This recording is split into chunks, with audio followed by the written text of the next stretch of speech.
അപ്പോൾ സ്വതവേ ആൺകുട്ടികളെക്കാളും പെൺകുട്ടികൾക്ക് ഈ ഡാൻസ് കളിക്കാനും പാട്ട് പാടാനൊക്കെ കുറച്ച് ഇഷ്ടം കൂടുതലായിരിക്കുമല്ലോ. അപ്പം ഞാനൊരു മുടിയൊക്കെ കെട്ടി വീട്ടിൽ ഇങ്ങനെ തോർത്തൊക്കെ വെച്ച് കെട്ടി അടിയിലൊരു ഉണ്ടയൊക്കെ ഇട്ട് എപ്പോഴും വീട്ടിലൊക്കെ ഇങ്ങനെ കിടന്ന് ഡാൻസൊക്കെ കളിക്കും. അപ്പം അങ്ങനെ ഡാൻസിനോട് എന്തോ ഒരു ഇഷ്ടമാണ് അന്നൊക്കെ. അപ്പോൾ ഇങ്ങനെ പഠിച്ചിട്ടൊന്നുമില്ല, എന്നാലും ഇങ്ങനെ രാവിലെ പോകും സ്കൂളിൽ. ഈ 7:30ക്കാണ് ഡാൻസ് ടീച്ചർ വന്ന് പിള്ളേരെ പഠിപ്പിക്കുന്നത്. അപ്പോൾ അത് കാണാൻ വേണ്ടിയിട്ട് അന്ന് ഡാൻസ് ഉള്ള ദിവസം നേരത്തെ പോകും.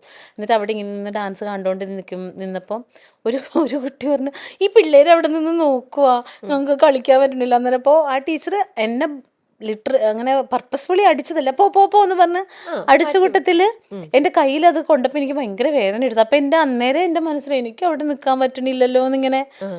പിന്നെ അന്നത്തൊക്കെ വെള്ളിയാഴ്ച ദിവസം ലാസ്റ്റ് പീരീഡ് നമുക്ക് ഡാൻസും പാട്ടൊക്കെ കളിക്കാം ക്ലാസ്സിൽ.